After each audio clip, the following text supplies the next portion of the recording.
Hello, people out there, and welcome back to yet another exciting episode of Seek Your Purpose podcast. I'm your host for the show, Mayank Sahra. But before we proceed with today's episode, if you're listening for the first time, then please follow, subscribe to the podcast. If you're a regular listener, please drop a review or rate us and support us in reaching out to more of such purpose seekers that we have around us. Now, let's get started. Today's episode is extremely close to my heart as it's a birthday special one. So by the time you'll be listening to this, I would have turned 28 years old. Yes, it's a 28th one on 28th of May 2021. So that's exactly 10,288 days of me being on planet Earth as a human. Definitely a long time, right? But if we talk about year 2021, it's definitely a more challenging one for most of us, I guess. But if you try and look at things from a different perspective, so beneath these challenges lies opportunities for growth.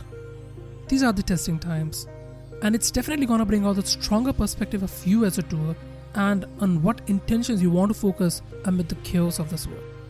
So sometimes it's really important to take a halt, look back at the journey covered so far and try to recall and gain out of the learnings we have had from the most important times that we cherish now.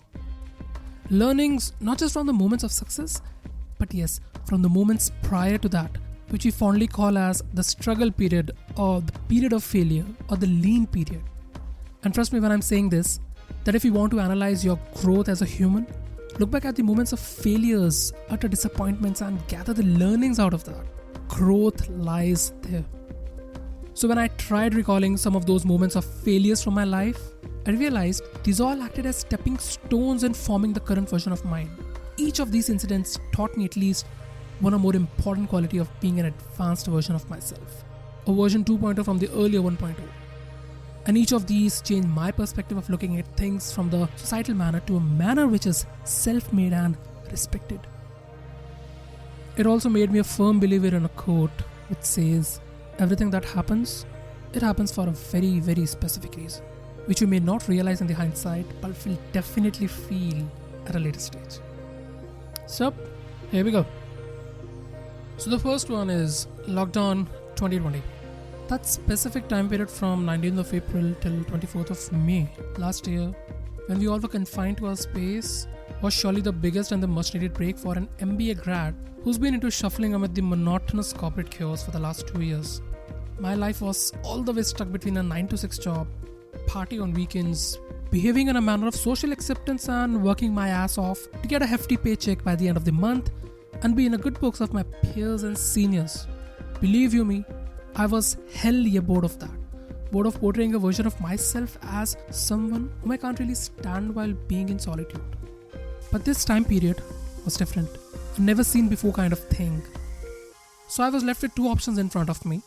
Either to panic myself while looking at the COVID related things around me and spending a huge amount of time on social media and news channel leading to unwanted stress and anxiety, or to fully utilize this time while doing some self-introspection on how can we make the most out of this lean time period. Obviously, you were not born to just attain good education, do a job, earn, pay those bills and taxes and then die.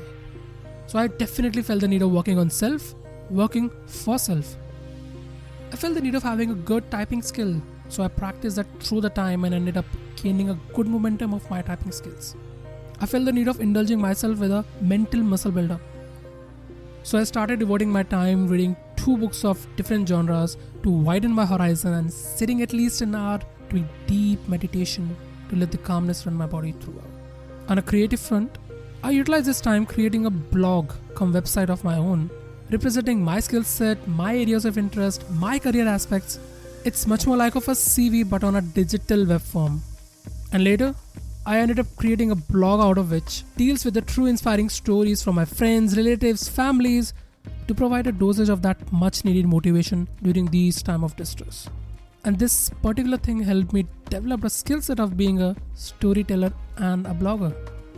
This time, it made the much needed beginning of a mental transition from working for someone else to working for self. And most importantly, it taught me how much less do we need in this foggy materialistic world to really survive. It taught me the real concept of need versus want and how to survive even if you have a minimalistic approach. So the results are the following ones. Mind being calmer, way stronger than it was earlier. Intellectual mindset of my own. The clarity and importance of need versus want, and realizing the importance of having a family besides you when you're being surrounded by these tough times. And yes, it's so the most important seed of that podcast that you are listening right now. I'm grateful.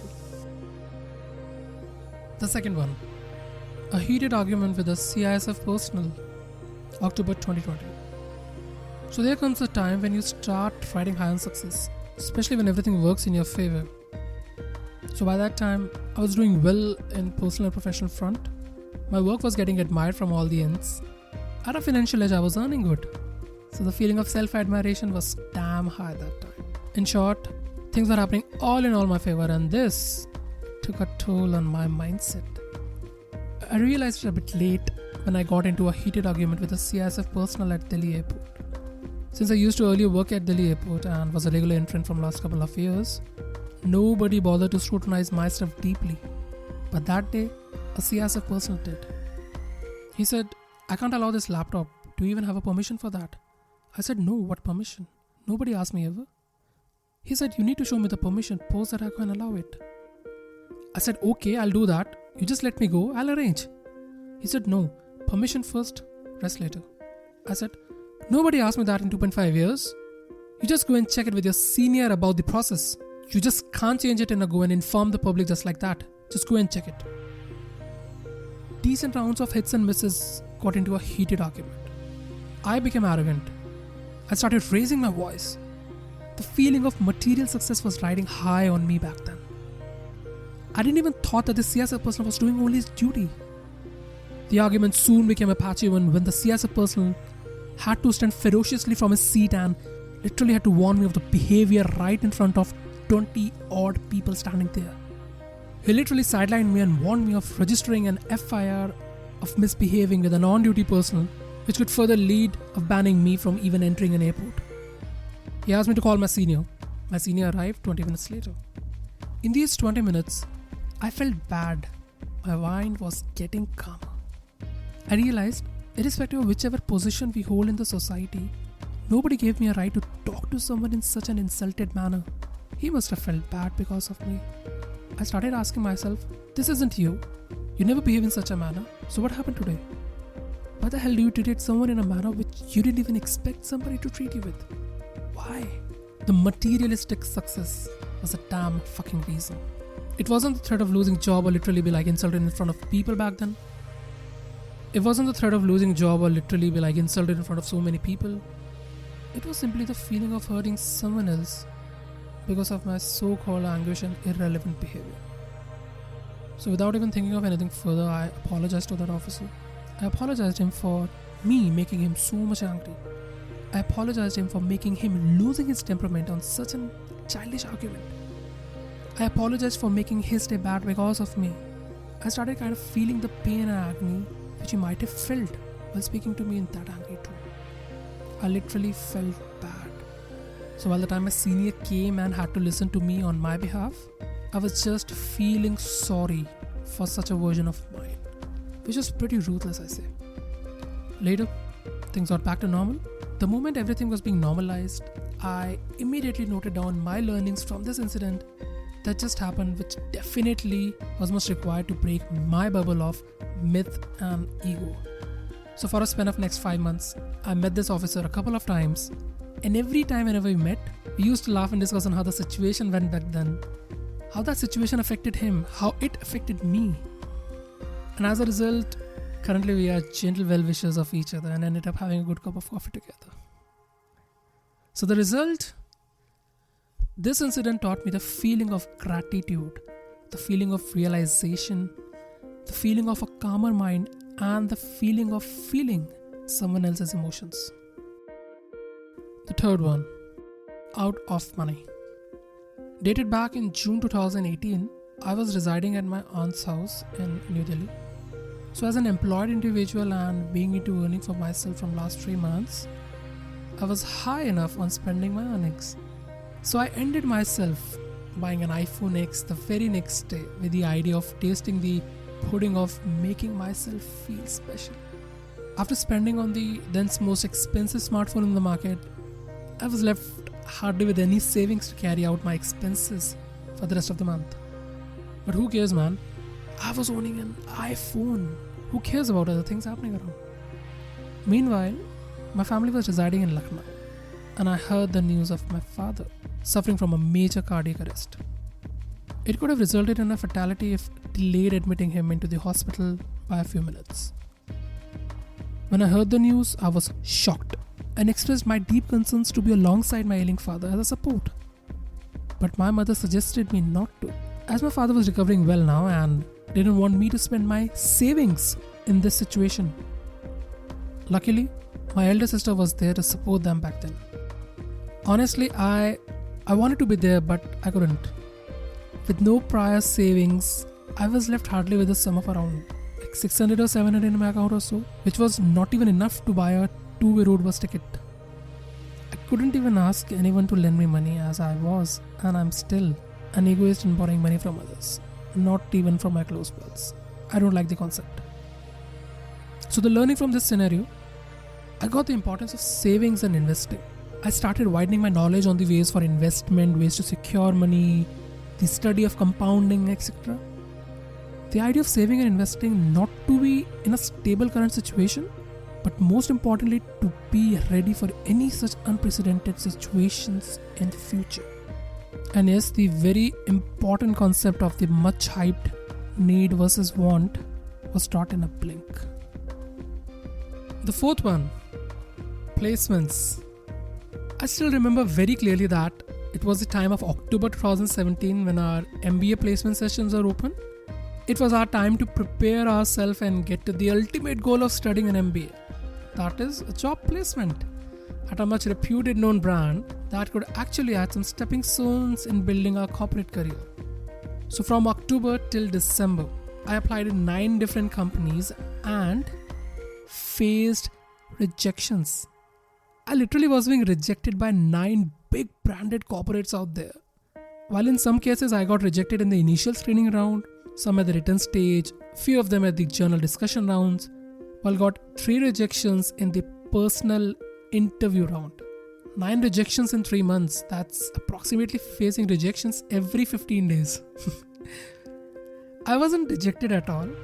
I wasn't having these self-belief issues or self-trust issues. And I wasn't even scolding myself or telling myself that, dude, you're of no use. Look at people around you who are getting placed. They outshone you the time you failed and they succeeded. No. I didn't let any of these negativities wander around me and my mind. No, not at all. Instead, I was celebrating these failures while posting a happy picture of myself on Instagram with all that suited version of mine with the caption, "Rejection happens." I was positive. I had a self-belief that things will happen in my favor when the time is correct. So in the time between that, I need to prepare myself to face the adversities further. So I started working on myself, giving more time towards self-assessing. So various rounds of those self-talks literally helped me in this. I started doing self-SWOT analysis.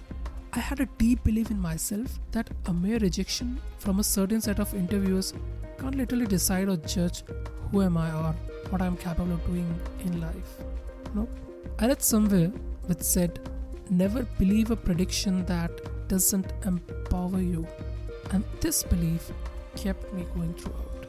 So as a result, in the month of Jan, dated 16/2018 at around 1900 hours, I cleared the interview and got placed with a company which I wasn't even interested while applying initially.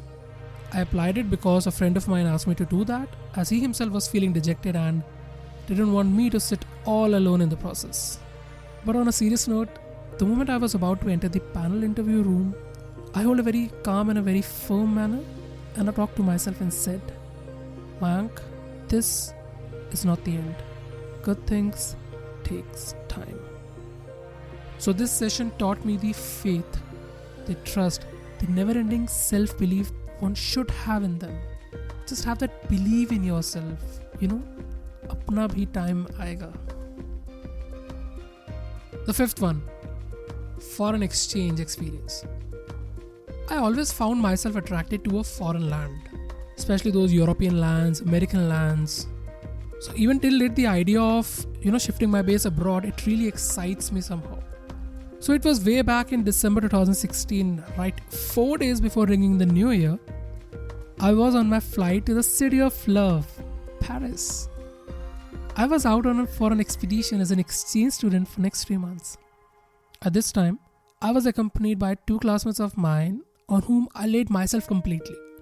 From booking tickets to the selection of hostel, which place to eat, where to travel, I was relying on their planning part.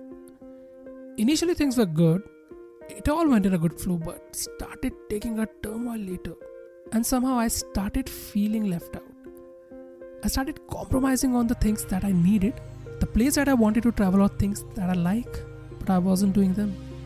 This particular start, it gave me a hint that it's high time for me to be self-independent. Because somehow I was relying too much on them like a pylon and was making their travel experience worse as well. So I needed to hold myself up and have to utilize this time of 100 days which are never gonna come later in my life. It was a difficult step at first to decide things on my own initially, but yes, it was the first step from an immature boy to a matured man. Decision making. So I took a decision to ensure that I'll be using this amazing time period to do the things that I wanted to. I needed to be the driver of this amazing journey of mine. So for the next 3 months, I traveled to around 12 different countries, made amazing friends during my schooling hours, met people from almost every country and continent, tried all those adrenaline stuff to get my hands on, and even successful in doing a solo trip for 3 days. My first ever solo trip. And not even this, the biggest learning that I had was the financial management part. I was out there with a limited amount of money and had to ensure that I survive in this amount only. It has to be a budgeted one. Shopping, dining, traveling, partying, etc. was all budgeted. And this made me turn out to be a budgeted traveler and planner for life. This also gave me an immense amount of time to have all those rounds of self-talk, self-analysis, and spending time with oneself, which we surely give no importance to in these days of busy life. And yes, the importance of being surrounded by loved ones and family was the ultimate outcome of this trip. The sixth one, taking a step back. So there are certain moments in life when things are not happening as you've planned them to be. It's a situation when you imagine a certain course or maybe a track of your life to be in a manner, when all you face now is an unwanted turn which is really foggy and you're unable to see further. There's no idea what's gonna lie ahead. There's no idea. So for me, such a moment was way back in 2014 after I graduated from Ramjas College. So clouds of confusion were above me as what to do ahead in life, which course to opt, what to do. Should I opt for an MSc or an MBA? Or let's try for a UPSC and other government exams? Okay, let's go for a job then. Or wait, let's become a singer or a cricketer. Or listen to that initial calling and follow the path. But wait, do you even have a calling so far? And the answer was no. Because I'm such a person who is so indecisive in choosing a career path for himself that I kept on changing it every single day after I see or after I get motivated from any of the person that I have around. While my batchmates, they opted for some of the things that I've mentioned above, I was totally confused with what to pursue ahead in life. I was totally bumbled with those things. That moment, I decided to take a step back and wait for things to settle down. I decided to drop an year. Yes, an airdrop in the academic front. And I devoted this time to literally work on myself. I started honing my skills up, be it reading a novel for around 2 or 3 hours a day, reading a newspaper for hours, for general awareness and happenings. I devoted this time to work on my physical fitness, which I never ever had paid importance to in my life. Nope. And you know what? I started even traveling to remote parts of Himachal and Uttarakhand and devoted this time in knowing nature better and knowing the better version of myself. And in between, I started working as a freelance writer to a set of editorials and magazines and motivating myself while watching motivational videos every other day on YouTube.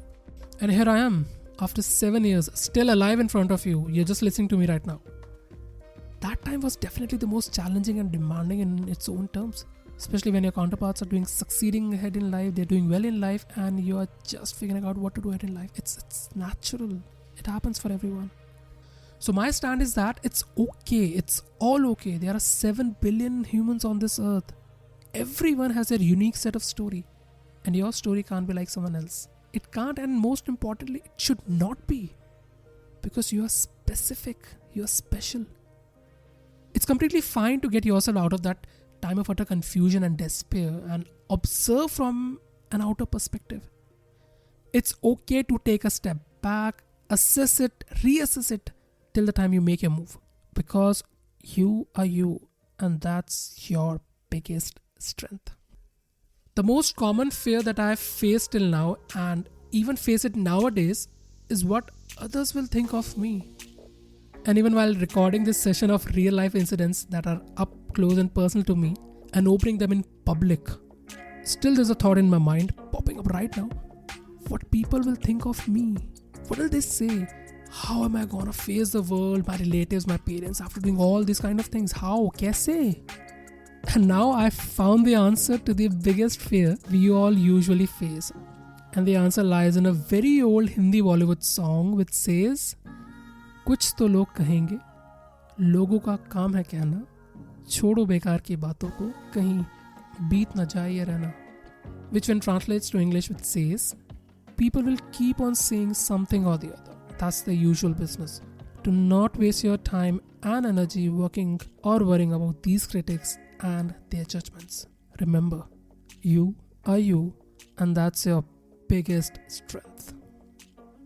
So, that's what I've got for you in today's episode, a birthday special episode of mine. If you love this episode, please take a screenshot of this, share it on your Instagram and Facebook, and tag me at MAYANKSEHRA. That's Mayank Sehra. So now hold yourself all together, my friends. Step out of that comfort zone of yours, break it apart, and seek the purpose that you are destined to. I'll see you in the next episode. Cheers.